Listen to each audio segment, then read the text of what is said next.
Wow, is this a big day? There's a lot going on. So let's get that candle lit. All right. Yes. We're going to have a little bit of wine today. I will prepare that while we're getting ready.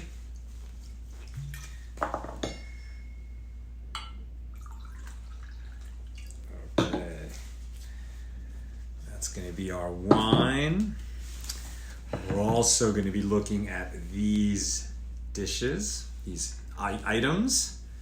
You can see that there. All right. Giving away the candle. So that's going to be happening today. Oh boy, this is the big time. Oh my gosh, did I see Claudia Litvak-Polachek tuning in from Montreal? Great to see you. Who else is in the house? Martin Macia says, good morning. It's great when you put in the comments where you're tuning in from. Commenting signals to Facebook. We've got a conversation starter, something of value happening here. Lighting up the darkness, my holy brothers and sisters. This is going to be fantastic. Today, in addition to saying hello and greetings and how are you, we're also saying good Yom Tov. Good Yom Tov, a good day, but really specifically what we're saying is that it's a holiday. It's not the kind of holiday where we cease from working and we don't turn on electronics. Here we are together, but it is a holiday. Today is Tu B'Shvat. And it's a beautiful, there's no accidents, so we could call it an accidental not a coincidence, but a conflation. I don't know what the word I'm looking for. But we have a beautiful merging of two cycles here. So in our yearly cycle, we have reached this holiday called Tu B'Shvat, meaning the 15th of the Hebrew month of Shvat. And we'll be talking about why that's important.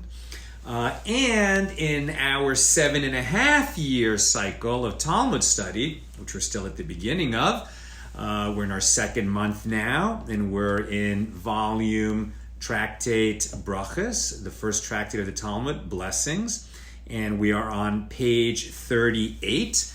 And we've been studying the blessings that we say over, for example, the 7 species which characterize the beauty and abundance of the Holy Land. And that is precisely what we celebrate today on Tu B'Shvat. So that coincidence, that merging of those two cycles does not happen all the time. And we can have a double celebration, as it were, because we have this lovely merging of the two cycles. I thought I saw a question there. Somebody recommended a good kosher whiskey. So generally all whiskey is kosher. Some people will not drink whiskey that is aged in a sherry cask because wine is definitely kosher or not kosher. But generally speaking, any good single malt scotch is going to be okay. If you're a very religious person and you're concerned about sherry casks, then make sure it's not sherry cask.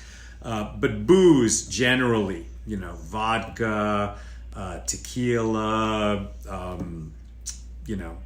all of the different beer, all of that is just going to always be kosher, not something to worry about.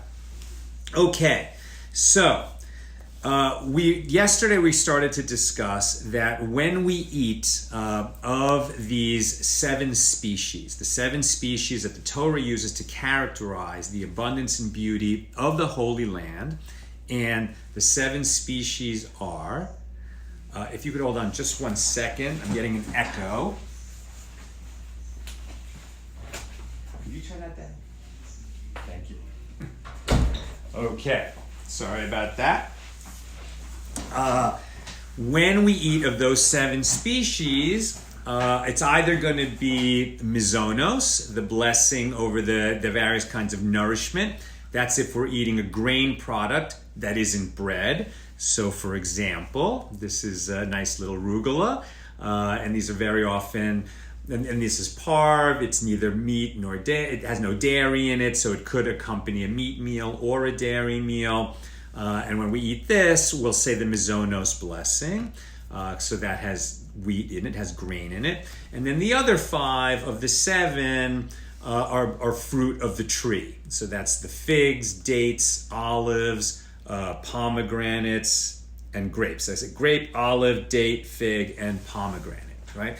So when we eat of those, we say the fruit of the tree. And then if for either of those 2 groups, either those 7, right, the wheat, barley, or those 5 fruits, after we've eaten them, then instead of saying the full grace after meal, which we say when we have a meal, and a meal means we've had bread with it. If we don't have bread with the food, then even though we've eaten a lot and we're totally full, it's ritually considered a snack. And then we'd make an abridged blessing afterward, in which we mention the 3 important things from the full grace, which have to do with thanking God for the land, for the nourishment, and we hope that the temple will be rebuilt so we can bring the offerings properly in the temple in the future. And today, on Tu B'Shvat, that really comes into play. So today is the 15th of the Hebrew month of Shvat. And there are 4 Rosh Hashanahs, according to the Talmud, right? Rosh Hashanah means head of the year, like New Year, right? You don't say New Year's Eve, but New Year's Day, right? So the New Year, which most people are familiar with, is Rosh Hashanah, which comes in the fall, and that's when the Hebrew year starts. But we have 3 other New Years. It's from when we measure that a new year has started. Today, for the trees, and then the 2 other New Years that come later in the year is the New Year for the animals and the New Year for kings. We're not going to get into the discussion of New Years for animals and New Years for kings today.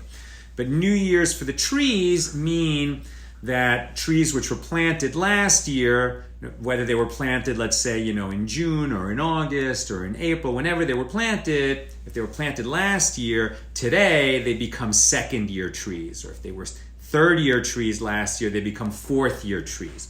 And that's a very important date because for the first 3 years that a tree is planted in the Holy Land, we cannot eat its fruit. It's not ours, right? This really makes the farmer and the people who are connected to the land mindful of the fact that all this blessing comes from heaven. We don't even own the fruit of the trees that we plant until the 4th year. That's when they become permitted. And there are some other things like certain offerings that are brought and certain tithes, tithing that is offered that is dependent on the year of the tree. Why is the 15th of this month selected by our sages to be the sort of catch-all birthday for all trees of a given year, that on this date, no matter when they were planted last year, they all become, the next year in their life?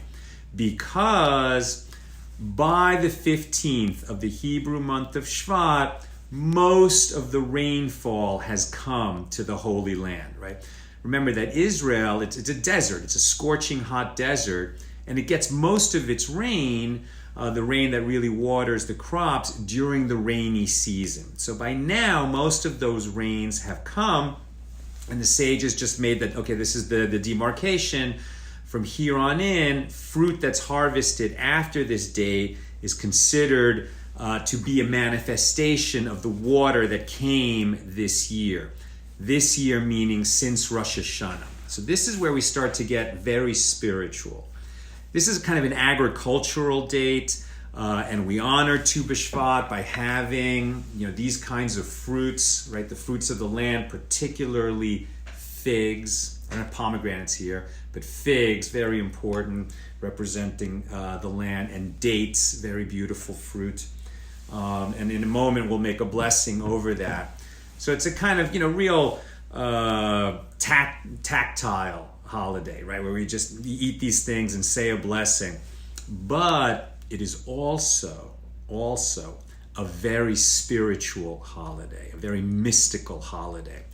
As our dear friend Schwartzy used to teach us and like to say, that, there's not just the oral Torah and the written Torah, but that for him and for many, the mystically minded people in the Jewish tradition, the real division is between the revealed Torah and the hidden Torah. Right? So when you talk about the difference between revealed Torah and hidden Torah, now you're getting to the world of mysticism, also known as Kabbalah. Right? Kabbalah.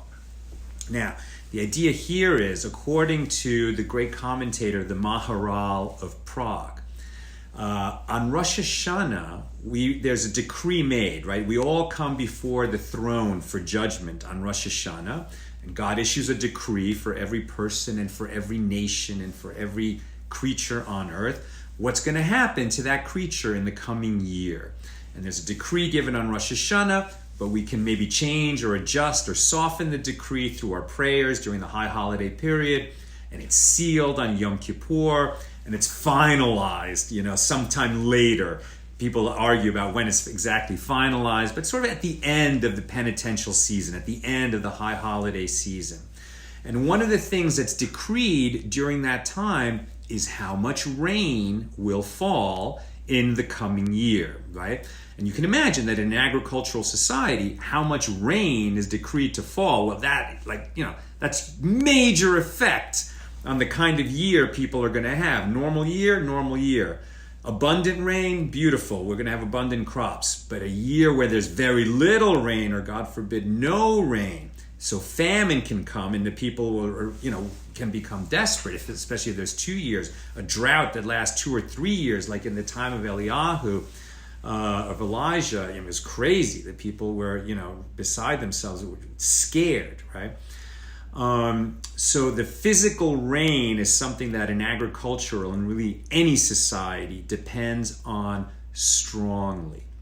But what the Maharal of Prague was saying is that at Rosh Hashanah, it is also decreed how much spiritual rain will will fall in the coming year, right? Now this rain, the spiritual rain, the sustenance from heaven that is not physical but is spiritual, is just as important, and in many ways even more important than the physical abundance that we receive in this world. Because what the Kabbalists are saying is that the only reason we're alive and that the world continues to exist is because God is raining, that spiritual life force, that energy into us constantly, right? It is always coming into us, and it is flowing into us through what's known as the tree of life. So now it's just beyond the scope of this simple class, which is a Talmud class, to get into a complete explanation of how the tree of life works. So today I'm just giving you like a little bit of the chapter headings of the tree of life. Okay, but the idea is that God is sustaining the world constantly, sustaining life in this world constantly. And if God's energy was not flowing into this world constantly, it's like a dreamer. It's like God is the dreamer and we are the characters in his dream. And if God ever woke up, from the sleep in which he's having this dream, so we just vanish, He's constantly sustaining us. It's like he's shining light into this world, and it's what this world is made out of, which used to be just a very poetic thing, until the 20th century, when scientists realized, through quantum physics, that the world is made out of energy, that even the most solid thing, this pen, which seems solid, it's not made of energy, but yes, at an atomic level, this is made out of energy, and it is in total motion all the time at that atomic level. And what's keeping that energy going, it's a spiritual energy that comes from above, right?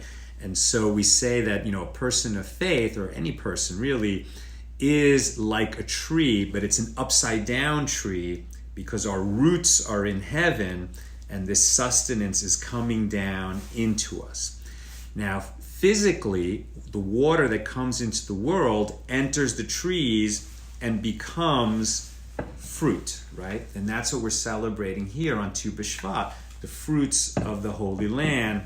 We're going to make some blessings in a moment so that we're mindful that water comes from heaven, that our sustenance comes from heaven, that everything we receive is a gift. the energy that's flowing into us spiritually, and that there was a certain amount allotted to us this year. That's what the Maharal of Prague said. On Rosh Hashanah, it was decreed how much of this spiritual rain we would receive. That rain, that spiritual rain, enters people. The same way that water enters trees and becomes fruit, that spiritual energy enters us, enters human beings, and it and manifests as fruit. And what is the fruit of a human being? Our deeds. Our deeds. What will we do with the spiritual water that we have been allotted? What will we do? That's the question, right? Our deeds, our actions, the mitzvahs that we fulfill, the obligations that we fulfill, the kindnesses that we bestow on others, the sacrifices that we make for the benefit of others. These are the fruits of a person, the fruits of a human. And on Tu B'Shvat, we're about 1/3 of the way into the year, and this is a moment to assess, okay, what are my blessings that I've been allotted? Are they manifesting into the deeds that I'm capable of? Am I on track? This is like a perfect time in the year to assess where we're holding and to ask, are we doing as much as we can with the gifts that we've been given? Now, these spiritual gifts take the form of all the blessings in our lives, right? So this would be health, wealth, companions, loved ones, spouse, children, family members, colleagues, the whole network of our relationships, all the circumstances that make up our lives, right? And we're so often stuck in complaining about what we don't have and what we wish we had, and the real difficulties that we have. They're real. No one is saying that our challenges and difficulties are not real. But we also have to be mindful of the incredible gifts that we have if we're just a living human being. No matter how bad things get, if we have life, we've already got a lot, right? And that life that we have, it's constantly flowing into us. And in addition to the health, the wealth, the circumstances, the means, the relationships, the objects at my disposal, the people who work with me and for me and that I work for, all that network of abilities and capabilities. In addition to that, one of the biggest gifts that we receive is our will, right? Our will to do good.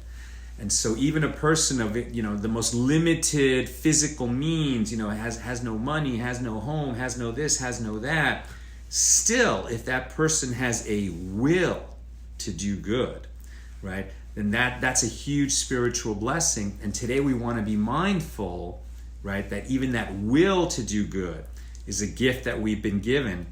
And when we connect with it, when we're thankful for it, when we express gratitude for our will to do good, as well as all our, physical and circumstantial means to do good, we augment.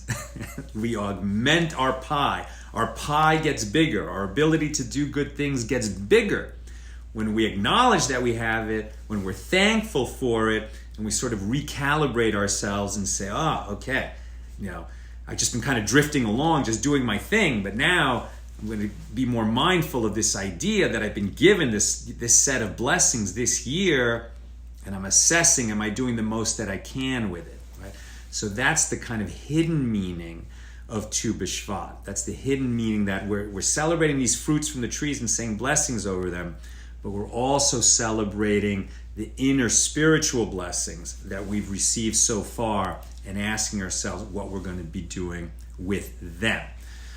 Just a little bit of a word, because I shared earlier, an image of the tree of life, the Kabbalistic tree of life, which is an inverted tree with its roots in heaven, right? And God's energy is flowing down through sort of God's attributes through that tree into us, right? And so these are the attributes of God. When we're talking about the tree of life, this is going to get a little technical. I'm not going to do the whole explanation now, but just so you have a little bit of an understanding of this, familiar to you, you'll understand more clearly what I'm saying. But they're called sephiros, okay, the attributes of God. And there's 10 of them.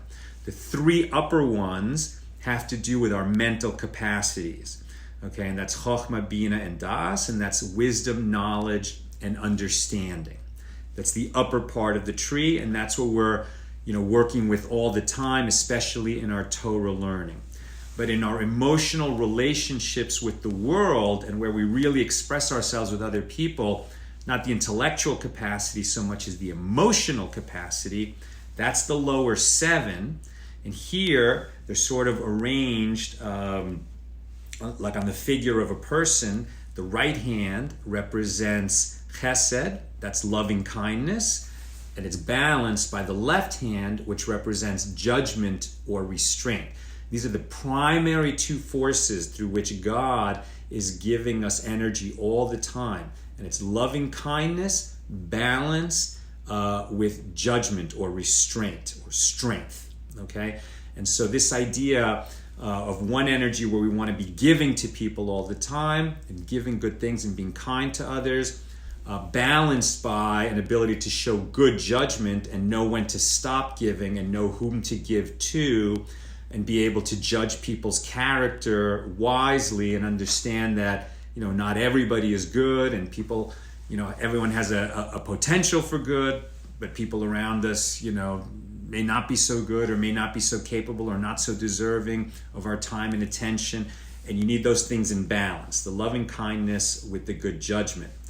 When you get them in balance, you're actually achieving the next of the attributes, which is tiferet. It means beauty or harmony, but it's this idea of living in a beautiful and balanced way, and that is its own attribute, the ability to acquire balance and harmony. Then that's sort of in the chest. These things are represented on a tree or also on a body. These things are all they're real energies, but for us to understand them, we're constantly relying on metaphors. Okay, so those were the 2 hands, and now the legs. The right leg is netzach, which means eternity or endurance or victory, and it's this idea to keep going, to understand, what we're trying to accomplish and to stay with it day after day. And it's balanced by hod, which means glory or splendor. And that's, it's like on the one hand, it's the idea to keep going, and on the other hand, looking for those peak moments and making them happen. Balancing this idea of every day I just, I go to shul, I go to synagogue, I say my morning prayers. I don't always get that spiritual rush, but because I put in my time every day, there's going to be some days where you get that spiritual rush and that feeling, that connection of God, and you're always working both of those, looking for the rush and looking for the training the day after day. Going further down, and now in the middle, we have the yesod, okay, which means foundation and is often sort of metaphorically looked at the sex organ.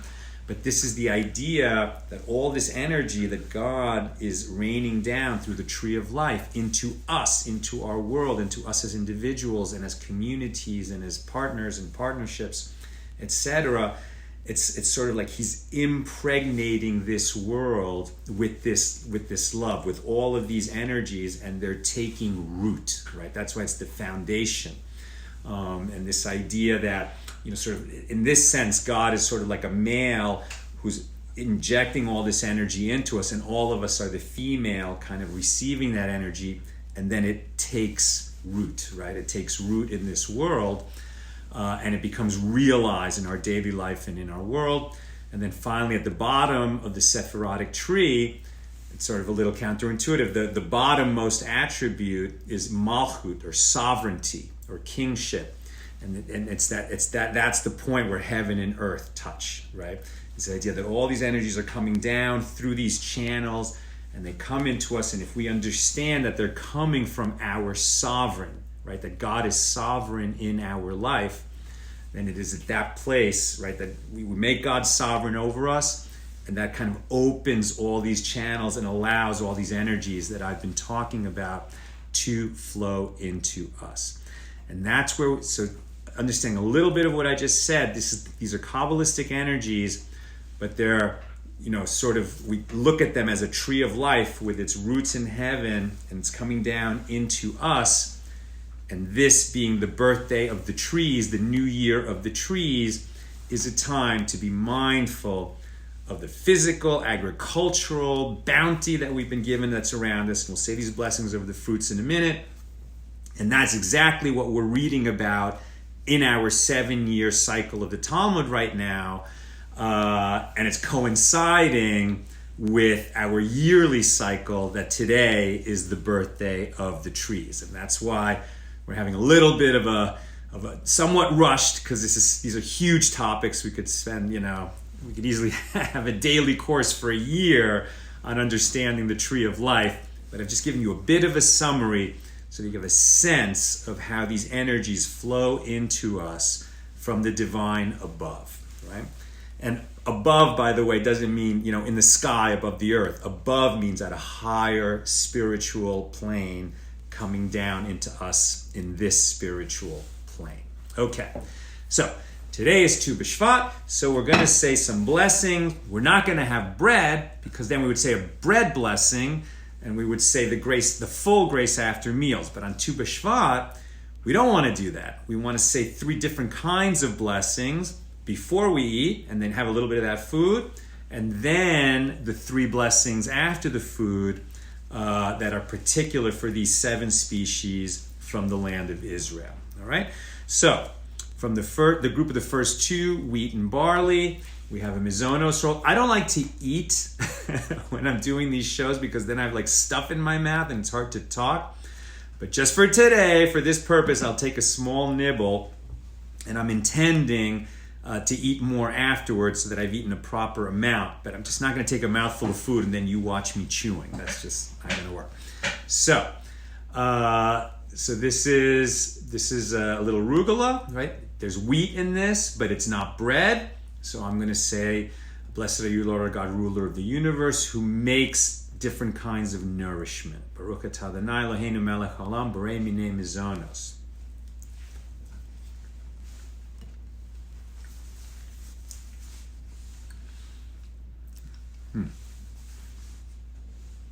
And I'm going to take now some fruit of the tree, and I'm going to do a fruit. I've got a nice assortment here. I've got nuts, which are also fruit of the tree.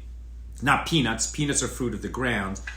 But these almonds are fruit, right? That's fruit of the tree. But I'm going to look at one of the fruits for which that the Torah uses to characterize the beauty and abundance of Israel, and that's the date, right? The date. These are beautiful dates that we've got right here. I'm not sure if these were grown in Israel or not, but they certainly represent the dates grown in Israel. Baruch atah Adonai Eloheinu melech haolam borei pri ha'etz. That is a very nice date. And I've got a little Israeli wine right here.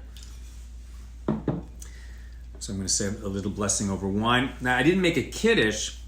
Then I certainly would have made the wine first. And I probably should have the wine first, because wine is a more elevated type of substance that we eat than all the others. But we're not sanctifying the day, because it's almost like a technical and spiritual and a holiday that's become one with mystical significance. But it's not one on which we stop work. However, it is one that we don't recite Tachanun. There's a sort of daily confession of our sins that we don't do on holidays, and today we don't recite Tachanun. So it is a holiday in that sense, and we can say Hag Sameach. So here for the wine, Baruch atah Adonai Eloheinu melech haolam borei pri hagefen. Beautiful. So now I've partaken of the 7 species. I've had wine, which comes from grapes, which is one of the 7. I've had the rugula, which is made from wheat, which is one of the 7. And I've had some dates, which is one of the fruits of the tree, which is, again, one of those 7. And as we've been reading in Tractate Berachos, now there's a blessing after eating these foods, which now I can say. Right? And I'm going to just do it in English with us. Later I'm going to eat some more and then I'm going to say it in Hebrew properly, but just so that you have it in English, what I would say after eating those foods is, blessed are you, Lord our God, King of the universe, for the sustenance and for the nourishment, that's because I ate grains, and for the vine and the fruit of the vine, because I had wine, and for the tree and the fruit of the tree, because I had the dates, for the produce of the field and for the precious, good, and spacious land which you have graciously given us as a heritage to our ancestors, to eat of its fruit and to be satiated with its goodness.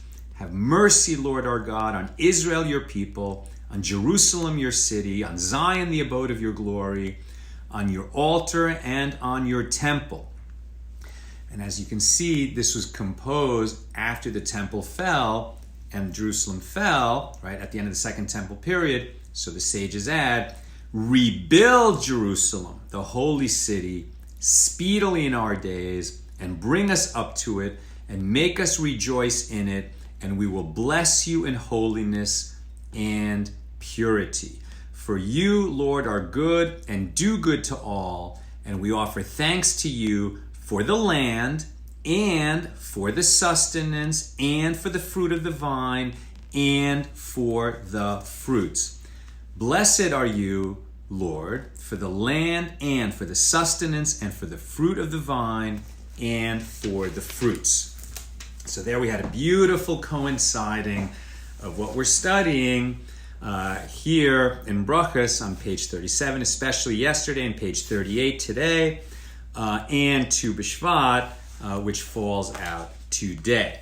I'll just share one last thought before I go to questions from today's page, because on today's page 38, we also have a discussion among the sages on what is the proper way to make a blessing over bread. Right? So remember, a meal is a meal if it has bread. No matter how much you eat, if you don't have bread, so it's not a meal, right? Then it's actually like a big snack. But once it has, and people, sometimes just to make sure that it is a meal, even though they don't need bread, like it's not part of what they're eating, they'll have a little bread so they can make the blessing over bread. And then after that meal, if they have bread, now they have to recite the entire grace after meals, which is much longer.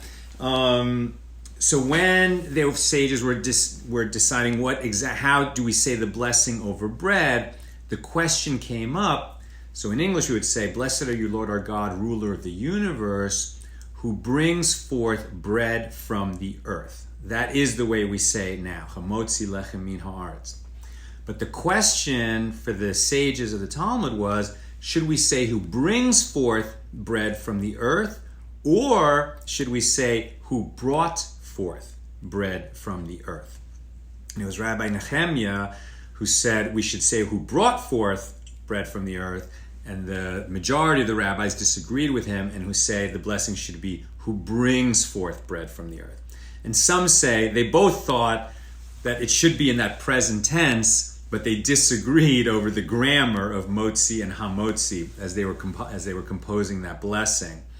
But at any rate, the choice was made, right, that when we have a piece of bread and we're saying that blessing, we don't say, blessed are you, Lord our God, ruler of the universe, who brought forth bread from the earth, meaning like you brought forth this bread, right? That the wheat that was in the ground, it came out, it was harvested, and all the people did what they did to turn it into bread, from the farmer, the harvester, the dealer, the person who shipped the grain and, baked it into bread and put it in the supermarket, or who put the flour in the supermarket that Nina brought home, right? Bought and brought home. And then she made challah on Friday morning.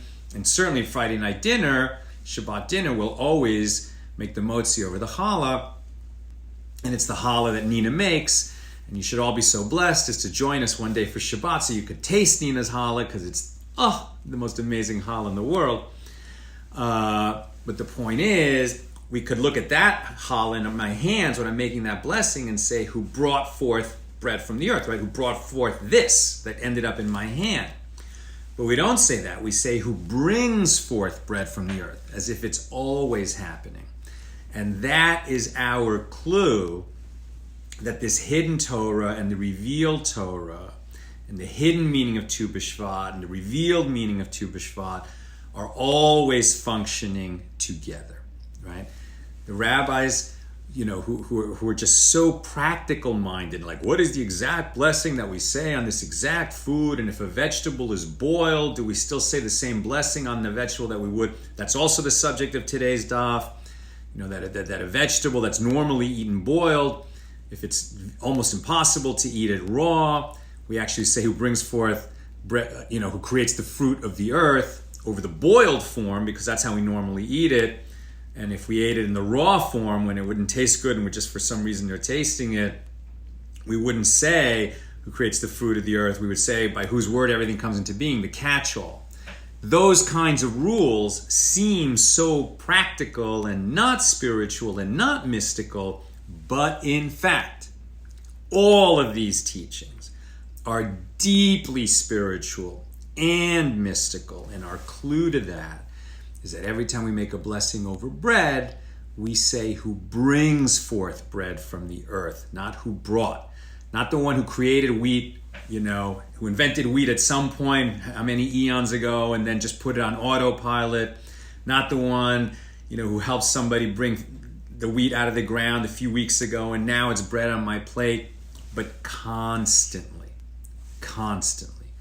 everything that exists in this world is continuously being animated by the loving energy of our Creator. And that is the takeaway for today. Okay. Iris Cat says, so we keto, paleo, non-gluten people only snack. That's an excellent question. There are interesting rulings about that. And by the way, if for example you don't eat bread, but you're at a meal where other people are eating bread and you answer their amen, and you want to, it's in mind, I think, for you to be included in their motzi, so then you're part of that same meal. I'm not sure about this halacha. I think you should Google this question, right? Can you ever say motzi? Can you say motzi over non-gluten bread? That's a great question. I'd like to know more about that. I don't know. I know that some people will have challah made out of spelt instead of wheat. Now, I think that still has gluten in it. That doesn't solve it. But I'm not sure what the halakhic ramifications are of having gluten-free bread. I'm sorry. Is there a blessing for bread if it is served in the meal but not eaten, such as chili served in a bread bowl? I think you would say the motzi there, because even though it's not primary, some of that bread is going to get into your chili for sure. And then in that case, I think just to make sure, I would take a little bit of that bread and make sure you're eating it directly. And when we eat bread and make a motzi, by the way, we always add salt to it. And that's just part of it. It's like it has to be a little bit salted. But if you've got chili there, so boom, no problem. There's certainly some salt in that chili, and you can dip the bread into that. Eddie Av says hi from Mannheim, Germany, and thanks for the match candle lighting the last few days. So I guess it must have been you, Eddie, who asked me to light the candle with a match, because that's the way your grandma used to do it. I'll try to do it. I don't always have matches handy, but it is nice to light with matches. And Karen Cohen says, I've been learning Kabbalah for the last 6 months, and I see there's a lot of similarities between your sermon and the Kabbalah lessons. Since I've been tuning into your program, I started saying the Shema 2 times a day. Beautiful, beautiful, beautiful. That's wonderful. If this, we always try to couple our learning to action, to deeds, right? For a Jew to do mitzvahs, and for everybody to learn more Torah, and then to take what they learn and, go out and help people with it, right?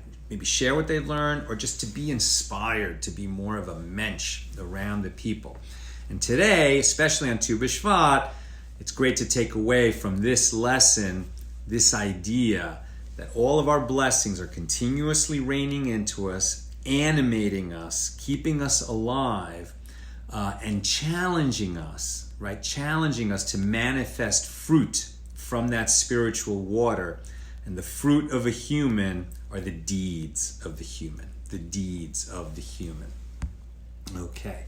And I guess maybe I'll just leave you with, we're not going to come to it for many years in our Daf Yomi journey, but I'll just, preview it here. One of my favorite stories in the Talmud, it's in Tractate Sanhedrin, right? So it's in the Daf Yomi cycle, much, much later. It's like in the 5th or 6th year. But when God was thinking, was planning to create humans, so God said to the angels, I'm going to make humans.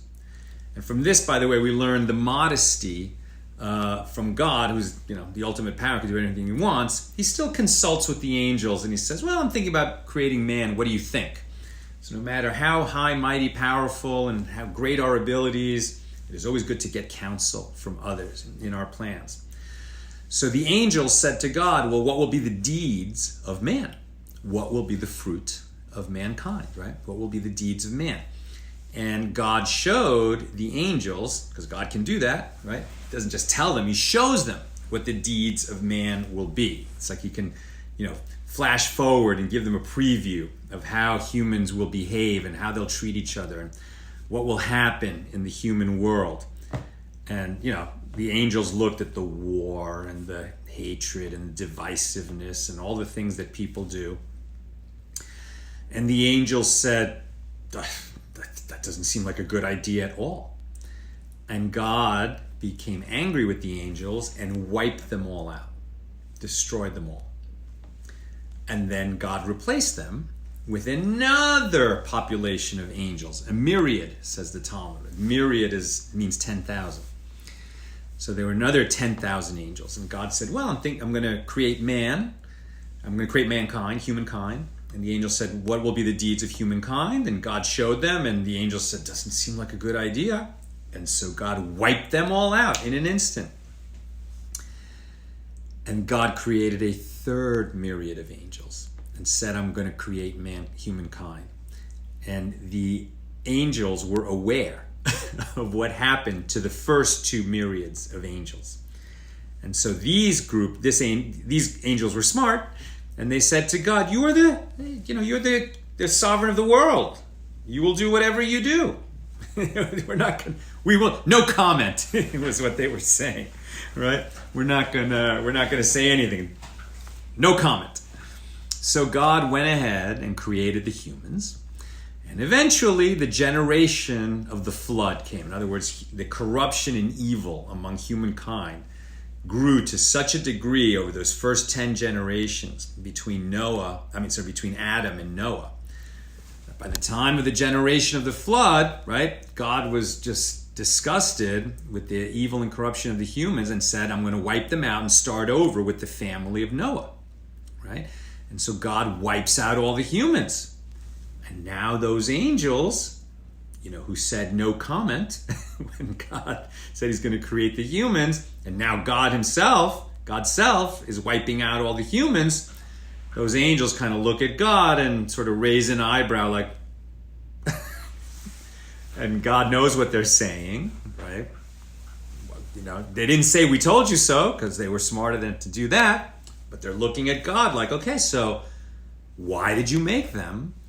If they were going to be so evil, and you're going to have to destroy almost all of them and then start over. And God's answer to the angels is, what can I do? I love them. Right? I love them. Isn't that spectacular? As infinitesimal as we are compared to the infinity of the eternal, the Almighty, right? We're just nothing. A speck of like a smudge on the balance of a merchant after he's weighed some goods, and just a little smudge of what was left of what was weighed there. That's all the humans, compared to the Almighty. And yet, he loves us, right? And even though we let him down all the time, and even though after, there was the flood and God started again with Noah, and then the generations that followed and everything that we've seen since, people do rotten things. People treat each other in rotten ways. But after Noah, God said he would not destroy the whole world again. Why? Because God loves God's children.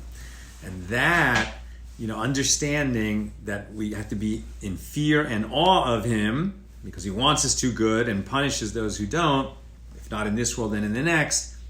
And yet, we can feel joy when we approach God to pray because we are loved, right?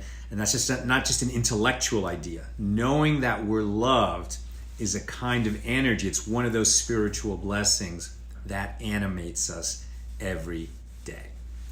So, that's what I wanted to share with you today. Hag Sameach. May you have a good Yom Tov, this holiday, this unusual holiday of Tu B'Shvat, when we are mindful of both the physical, revealed blessings that are coming into our world and the hidden, mystical blessings that are constantly animating us. All my love from LA. See you tomorrow, God willing.